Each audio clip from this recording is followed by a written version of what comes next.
Hey there, I am Christie Ruffino, former broke single mom turned CEO of 2 six-figure businesses and best-selling author with 15 books. But it wasn't always like this.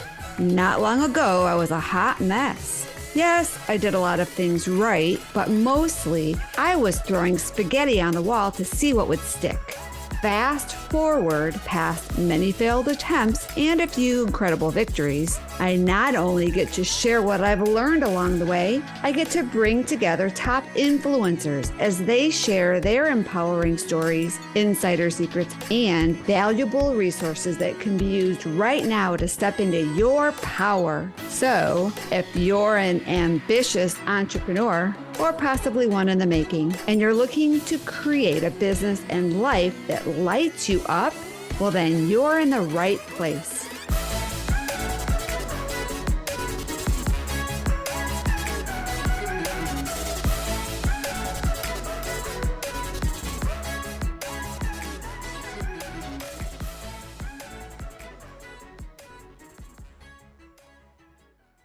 Well, hello, everybody, and welcome to today's episode of the Mastery Unleashed podcast.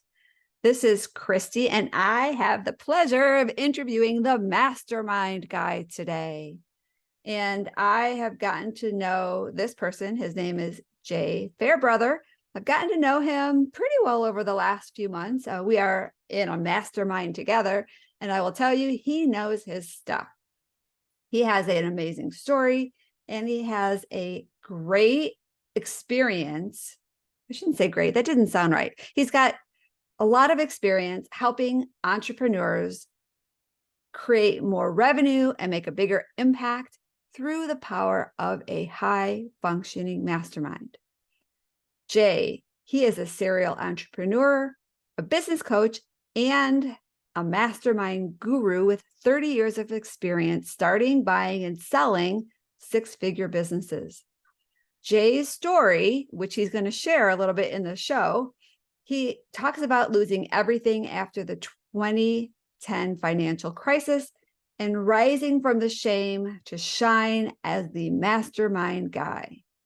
Jay helps coaches and experts with the program of six-figure masterminds, bootcamps, and mastermind mastery. He helps them create and launch their high-end mastermind in 60 days. And he shares a few examples, maybe not on the show, but he has shared a few examples in the mastermind we are in, and how his clients are just knocking it out of the park with their masterminds. And these are the masterminds that he taught them how to do. So I encourage you to listen up, because Jay has some great stories. He has some great wisdom to share, and he's got a great free gift at the end that you're going to want to make sure you stick around and get. So let's get on with the show.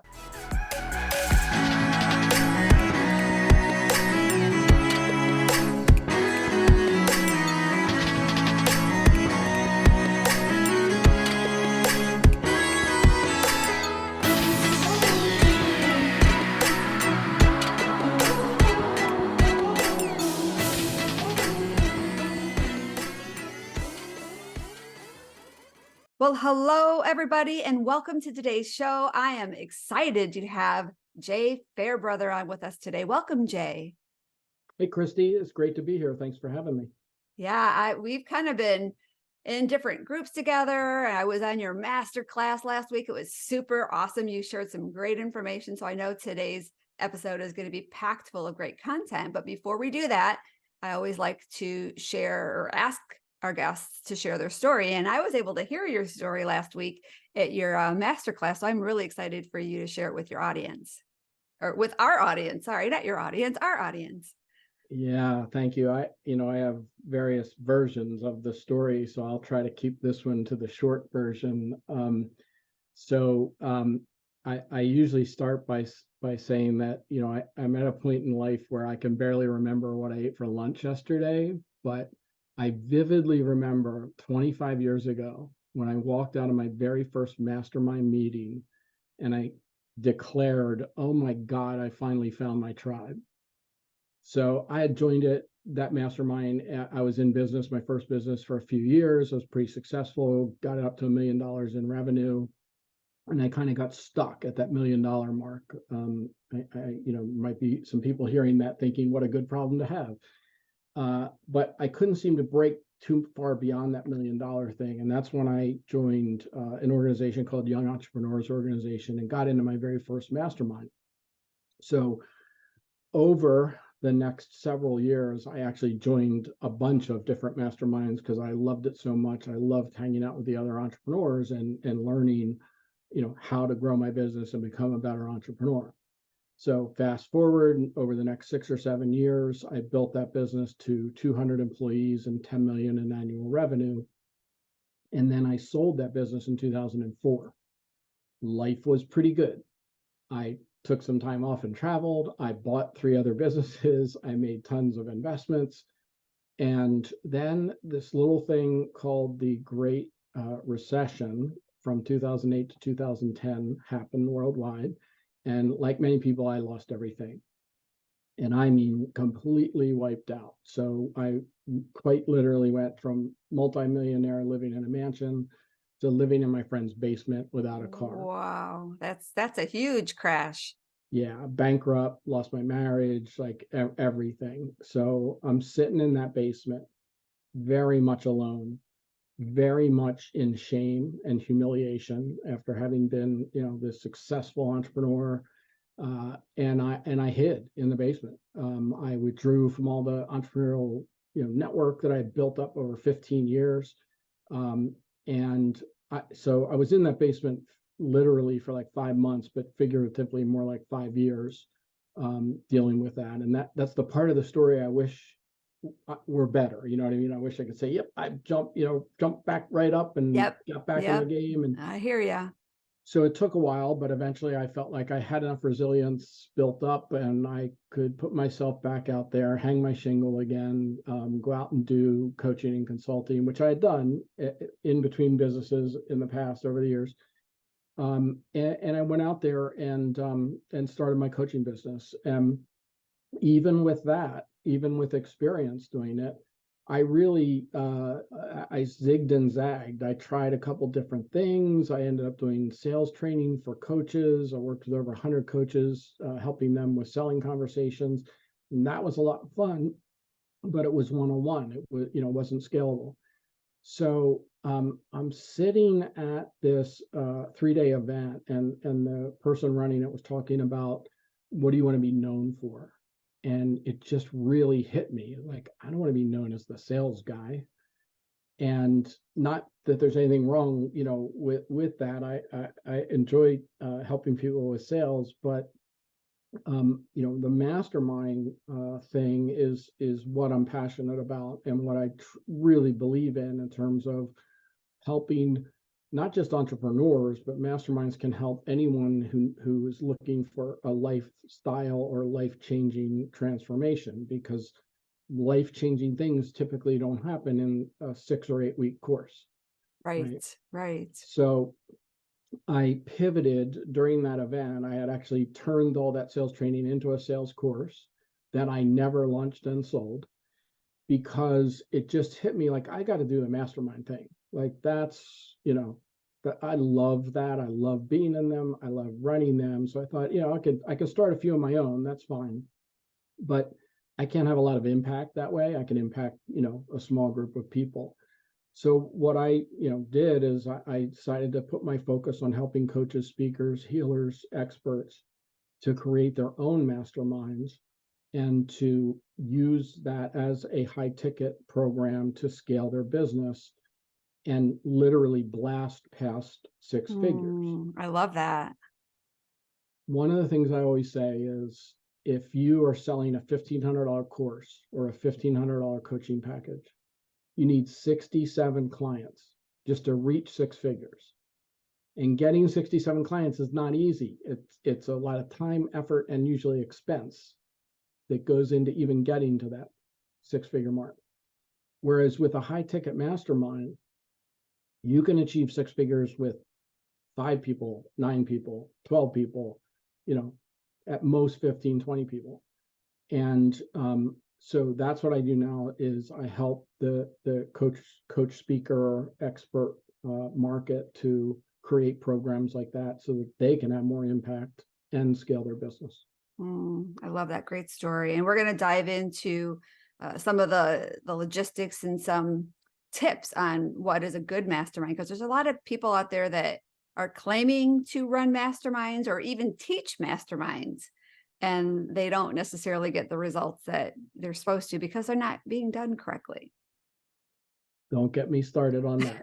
Yeah. Yeah. Well, that's why we're going to wait until after the commercial to dive into that for sure. But yeah, you've had a long journey. I can't imagine being at the point you are at, having such a successful business, having so much money, not only, the house and the investments and just the business that's generating cash flow like that. And all of a sudden it all be gone. Well, it wasn't all of a sudden. It was when that actually it would have been a lot easier if it was all of a sudden. But over the course between 2008, when that whole financial stuff started, it wasn't until 2012 till I finally lost, that I was bankrupt and in the basement. But the way I describe it is, if you can imagine, like, for I guess 4 years or a couple of years, like standing over a toilet bowl that has been flushed and watching that swirl go down, only it takes 2 years for everything to go down, and there's nothing you can do to stop it. It just was like one thing after another. It was like a domino effect. Right. And it took a few years for it to all finally down. It wasn't fun. And that has to be really, really challenging from a mindset perspective, because you're on top of the world one moment, and then the next thing, everything is just, it's out of your grasp. There's nothing you can do, and you have no control over it. It just basically controls you, and it's you're not being controlled in a good way. Yeah, and that's the piece. It's funny because over all those years of being an entrepreneur, at this point I've owned 9 businesses in 6 different industries, right? And I always sort of looked askance at the whole mindset thing. I was like, oh, come on, that's, just plow ahead, keep pushing, Well, when there's a will, there's a way. Exactly. Yeah. And now I appreciate that so much more, because maybe I had a good mindset coach back then, I do now. Had I had a good mindset coach back there, maybe I would have gotten out of that basement, faster than, figuratively sitting there for 5 years wallowing in the shame and humiliation. Right. Wow. Well, thank you, Jay, for sharing that story, because that's pretty powerful. We're going to take a quick break because I want to make sure we have enough time to talk about some mastermind insights and strategies. So hang tight, Jay, and everybody, don't go away. We'll be right back.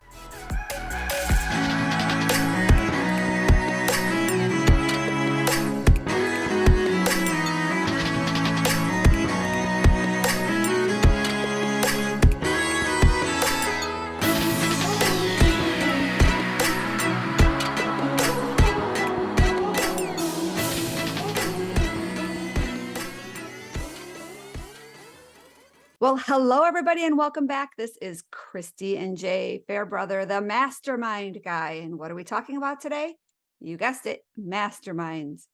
And I kind of alluded or brought this up earlier that there are a lot of people out there not only running masterminds, but teaching masterminds that don't necessarily get results for their clients. So can you share a little bit about maybe what is a mastermind? What is group coaching? I don't know, let's get into this conversation about what really works in a high functioning mastermind. Yeah, absolutely. So when you look at the most successful coaches on the planet, almost all of them, all the big names, almost all of them have high-end masterminds that they run. They can be anywhere from, 10,000 a year to 100,000 a year.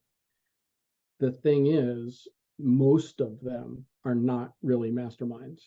Most of it is what I call glorified group coaching. Group coaching, yeah, because you've got the expert and everybody's around that person learning. you show up, you pray to the altar of the guru. There's a little bit of Q&A, and we call it a mastermind because it's sexier and we can get more money for it. Yeah. So in the true Napoleon Hill sense, a mastermind, the concept is that, when you put two people in a room, you create an intangible third brain called the mastermind. And it's this idea of a collective brain trust. So a true mastermind plays on collaboration and co-creation and shared wisdom and shared experience, right? So it takes the onus off the guru leader to show up with all the brilliance, right? You're pulling the brilliance out of everybody in the group. And that's where you get, it's like amplified transformation. And that's why I often say you can get better client results in a true mastermind than even one-on-one, because now you're bringing in expertise from the other amazing people that you've collected into your mastermind. So a true mastermind in the Napoleon Hill sense is typically like 8 to 14 people. Yep. And it's not a revolving door. It's people who stay together. Could be for 6 months, could be 12 months, could be for 17 years. The mastermind that I was in, and guess whose basement I lived in? I was in for 17 years. Yeah. So somebody from that mastermind, you were, yeah. Yep, absolutely. And those people in that mastermind supported me in numerous ways beyond just a place to live during that time. So that's sort of the true mastermind. When I help coaches, speakers, and experts, like, I don't care what you create in terms of what you call it, or whether it's a true mastermind or what I call a hybrid program, which is somewhere in between group coaching and a true mastermind, right? My theory that I help people with is that if you trickle down some of the strategies and techniques and protocols that you use in real masterminding into your group programs, you're going to get better implementation, better client results, and better stickiness. And stickiness is that 17 years. 17 years, yeah. Yeah. Like, I've literally had 7-figure coaches say to me, I have people who have bought every program I've offered, and they say to me, I think I've gotten all your content now. I love you, but I'm moving on to the next guru, because, and they, true mastermind would be the perfect solution to that, to say, well, here's a place where you can hang out with some of my other best clients and do that. So that true mastermind is a smaller group. And one of the key issues, there's 2 key issues. One is structure. You've got to create a safe, confidential container for people to develop trusted relationships where you can have those deeper conversations than what is surface conversations in a typical like Q&A. That's number one. I've seen so many masterminds fall apart over the years. And often it's because of that lack of structure. Like, some people think a mastermind is just, let's get together and, who's got a problem? Let's all talk about it. You've got to have structure, and you've got to have direction for the meeting, for the how the meetings are put together and that kind of thing. The second biggest issue is who's in the mastermind. I say there's 2 things you don't want in your mastermind: lurkers and narcissists. Yeah. In other words, in a mastermind, everyone participates every meeting. So that's why a true mastermind doesn't go above about 14 people, because if you put 20 people in a 2-hour meeting, everyone can't possibly have a voice in the meeting. You're going to have lurkers. Narcissists should be obvious, because in a true mastermind, one of the cultural things that you create from the start and reinforce is that we're here first to help each other, and the value comes back tenfold if we go, come from a give first attitude instead of, I need this, I need this. I. You can tell how many times somebody says I. Yeah, right. Yeah, exactly. I. Yes. Yeah. So there's lots of ways to structure something between that true mastermind and, the typical group coaching program, which is usually just content driven and training driven, that kind of thing. So you mentioned structure, and I know having a good facilitator is important, because there will be situations in a mastermind that, as well as how the actual event is running. I mean, you can't just have somebody just let it go willy-nilly. There has to be facilitation. Can you talk a little bit about that? Absolutely. So facilitation is a skill. Part of it is just being able to think quickly on your feet and be sensitive to the needs of everyone in the room at the time, and be observant and watching what's going on. But there's definitely skill involved, and it's one of the things that I teach is how to facilitate these programs. But it is critically important. I've also had masterminds fall apart because the facilitator sucked. Yep. Yeah, and so it is critically important. Like for me, that's my superpower. Like, if somebody said to me, Jay, create a 12-month training program, I would not sleep at night thinking about, oh my God, 12 months of content. Right. I could do it, but I wouldn't enjoy it. Whereas, if I woke up every day and could just run a couple mastermind meetings, I'd be happy as anything, because I love that sort of, having to think on your feet and be sensitive to what's going on in the room and manage the flow of the conversation and the energy in the room. So it's an important piece for sure. Yeah, because you have a bunch of people that have different personalities, different temperaments, different agendas, and to be able to navigate that all in a way that people still feel empowered, because you can't let people feel that, if you're guiding, you don't want people to feel like they're in trouble. You just want to guide them to the right place without them feeling bad, right? Yeah. So I do want to take a minute and talk about non-entrepreneur masterminds. Oh yeah. Well, but let's to do your that point first. that you just made, entrepreneurs are typically type A personalities, Yeah. and we don't like to be told what to do. If somebody tries to tell me what to do, my first instinct is to do the opposite. Oh yeah. Yeah. So that is even a sort of cultural and protocol thing that you work with in masterminds, to teach people how to share experience and share wisdom in a constructive, non-judgmental way, so that you're not making comments like, well, why didn't you do this? Or, well, you should just do this, right? Right. So that's all part of that facilitation, culture building, and getting everybody to play at the same level. Yeah, I get that. That's a skill. People skills. I think many times we tend to not appreciate how important people skills are in everything we do. So I would see that. Absolutely. Let's talk about the non-entrepreneurial masterminds, because that's my world, right? I work with female entrepreneurs, and I've done them on my own. I've been a part of masterminds, and from my perspective, what else is there? Yeah. So that's a common perception that masterminds are just for entrepreneurs getting together. It is popular in the entrepreneurial world, business world. But I work with a lot of healers and lifestyle coaches and that kind of thing, and they don't usually instantly think like, oh, a mastermind's the natural progression to add to my business.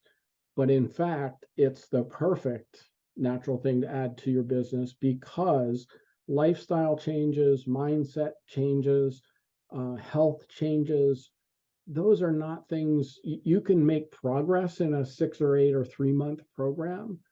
But where you really make transformation and change people's lives is when you can work with them for 6 or 12 months or even longer.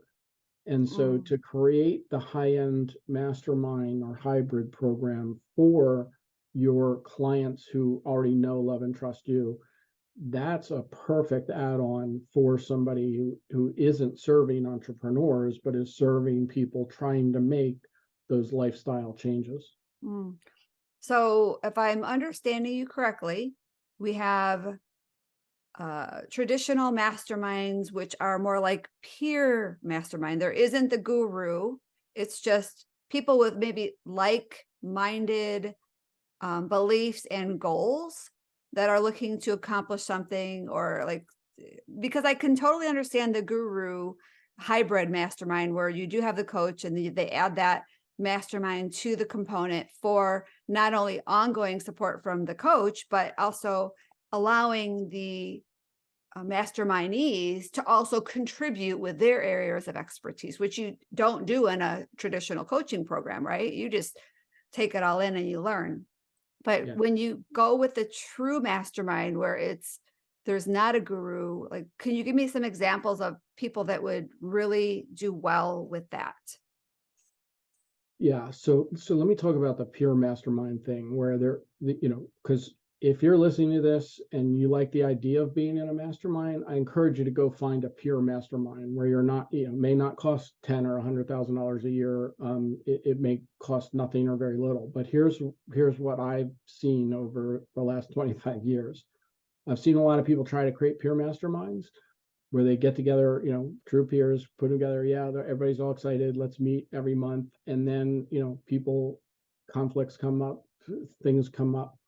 And when you do something that has no financial cost at all, it There's diminishes no the value right yeah, there. absolutely. Yeah, I don't recommend anybody doing a free mastermind. Yeah. So there are true peer masterminds out there, but in our world of the coaches, speakers, healers, experts, guru-led masterminds are more attractive for a couple of reasons, because there's a clear leader, right? Now, as the leader, depending on whether it's pure mastermind or hybrid thing, you're still going to provide some coaching, some training, some facilitation, right? So you're typically going to structure meetings that might be a combination where sometimes you're coaching, like a hot seat, sometimes you're actually training, teaching content, and sometimes you are acting as a peer to the group and just being the facilitator, right? Yeah. But because there's that clear leader and the person that people want to follow and be around, that's what draws in the high level of people to them. That makes total sense. I'm glad that we clarified that, because I was kind of confused a little bit on that about a true mastermind and a hybrid mastermind and a peer mastermind. So thanks for clarifying that. Yeah. Awesome. All right. Well, I learned a lot. I know you have a free gift that you want to share with our audience today. You want to talk about that? Yeah, so I have, if you think that you might want to look at adding a mastermind or hybrid to your business, I have an assessment, the Mastermind Ready Scorecard, and we'll put the link in the show notes. And basically it takes just a few minutes to fill out, but it will identify for you sort of where your strengths are already, that you already have to be able to create a program like this, and where you might have holes or weaknesses that you need to fill in order to launch a successful program like this. So it's mastermindreadyscorecard.com. It's I can tell by the comments that I get back from people that they find it really helpful. Yeah. All right. I'm going to definitely take that and check that out. I want to thank you, Jay, for being with us today, because I love being able to provide our audience, which, a lot of entrepreneurs and coaches, the opportunity to learn how they could add more, like another piece to their business, and more importantly, create more revenue in their business by being able to serve their audience in a deeper level. And of course, blast past 6 figures. Yeah, that's a big one. There's so many solopreneurs and coaches out there struggling to get to 6 figures because they're working on these low-end programs. And there's nothing wrong with low-end programs, but you really want to, take it up a notch. You can add this high-end program. And I have examples of people who have done it as brand new coaches, like didn't really have that credibility and authority that you would think you would need. And they've gone out and created a little mastermind and really created some substantial income as a newbie coach. Absolutely. Because you go back and do the math, right? 67 clients at $1,500, as opposed to, I don't know how many at 5,000. I don't know the math of that, like 10,000. So yeah. what? Yeah. So the way, if you charge $1,000 a month for your mastermind, which is, not an expensive mastermind, that's kind of, you need 9 people paying you $1,000 a month and you're at 6 figures. Right. Because this is monthly reoccurring revenue. That's Right. the other This is, important thing. yeah, that's the part that's really cool about this is this becomes your stable income. Yep. Yeah. So it's brilliant. And I want to thank you for being on the show today. And I want to thank the audience for not only tuning in, but staying with us to the very end. And I hope you found as much information, valuable information that I did. And of course, if you learned anything, share it with somebody you know, because we retain more when we teach others.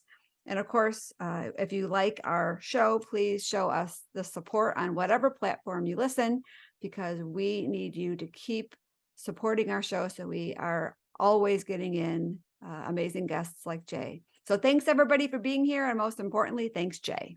Thanks, Christy. Thanks for listening to the Mastery Unleashed podcast, where we believe that everyone can have the business and life of their dreams by turning their mess into their greatest message and following their purpose to help the people who need their newfound wisdom and resources. To learn more, visit masteryunleashedpodcast.com. And don't forget to subscribe, rate, and review to this show.